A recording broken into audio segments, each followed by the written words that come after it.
What is up, ladies and gentlemen? We are here back for a special edition of the Mixer here from my lovely apartment, my home. Um, there's some severe weather conditions here in New York, so we are switching up the settings. But in any case, we're still here to deliver some MMA talk. We're going to talk about UFC 297, which is going down this Saturday, headlined by the middleweight championship fight with Sean Strickland and Dricus Du Plessis, which is going to be quite the fight. I mean, this fight card, I admittedly am not extremely hyped about, but I'll tell you, there are some low-key bangers in this one. The show itself, the main card opening up with the featherweight division. We have Arnold Allen, who himself is a hell of a fighter, taking on Movsar Evloev, who is undefeated not only in the UFC, but also in his MMA career. 17-0 against Arnold Allen, 19-2, suffering just one defeat in the UFC against Max Holloway, which is insane. I mean, Arnold, I believe, had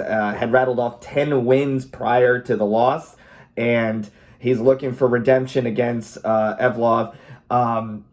This is a tough fight to call. I mean, both these guys are, I feel, absolute beasts in their division at featherweight, and man, a great fight to put together to open up the show. I expect fireworks.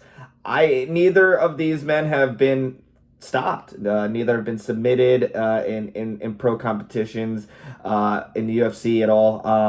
None have. Neither of them have lost by knockout. Nothing. So will we see that change tonight? I'm sorry, that night. I don't think so. I think this is a very tough one to call. I've been going back and forth on it, but I think I'm gonna go with Movsar by unanimous decision in what should be a hell of a fight. I think Arnold's going to go and give everything for this one. Like I said, I don't think there's going to be a stoppage here, but I wouldn't be surprised if Allen can get the win here either. But I'm going to have, if I have to pick one, I'm going to go with Movsar by unanimous decision. That's going to be opening up UFC 297. In addition, we have our very next fight, the Action Man, Chris Curtis, is returning to the UFC, and he will be facing off in the middleweight division against Marc-Andre Barriault. Hope I'm pronouncing these names as best as can be. But in any case, we have Mark against Chris. And again, I expect some fireworks here. Chris Curtis is a very exciting fighter, has already had a number of highlight reel wins under his belt, and I think Mark is a great dance partner for him. I think these guys are definitely going to go for a finish. That said, I think it's another tough fight to call, in my opinion. I do feel that Chris will be able to stop Marc-Andre with strikes. I'm going to go with Curtis by TKO in the second round. Yeah, I think that's a fair guess. So I think I'm gonna go with that. And in addition to middleweight action, we also have obviously a middleweight title fight. I'll speak about that in a couple minutes. But our next fight on the main card for UFC 297, we'll have Neil Magny, perennial welterweight contender, against Mike Mallow, in what is going to be a test for Mike. Magny has tangled with, I mean, a who's who of welterweight fighters, and I feel like he's kind of like the test for a lot of these fighters to see if you can succeed in the welterweight division. Mike has been on fire, but you can never discount a veteran like Neil Magny. I mean, again, he's been in there with a who's who of people, and he's also looked good in his own right. He has, I believe, almost he either has the record or I believe the second most welterweight wins, which in itself is still something that you can never take away from the guy. And he's going up against Mike Mallow, who is 10-1-1 and undefeated in the UFC. He's 3-0 and looking all stoppages no less too. But just not the level of fighter that Neil has experienced, and also the caliber of Neil himself. I can see Neil nullifying Mike here in this one and basically using his reach, his height to nullify Mike. I think I'm going to go with Magny by, and also if as I look at the records here, SureDog.com, good old SureDog, thank you, give a shout out. Neil's been flip-flopping wins and losses. If we're going by the the way things are supposed to swing, he should be getting the win this time. I joke, but sometimes people do actually use these kinds of methods for their betting or their guessing. But yes, we will have Neil. I think I'm gonna go with Neil Magny to stop the hype train for by unanimous decision over Mike Mallow.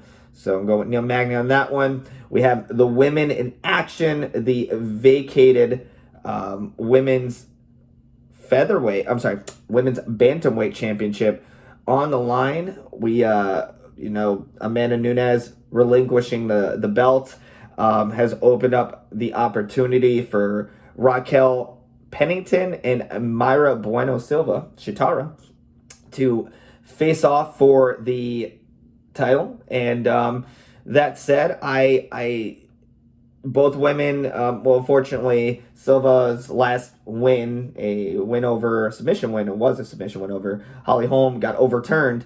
Despite that, she's still on her own winning streak as well, in addition to Raquel, who's also on a winning streak.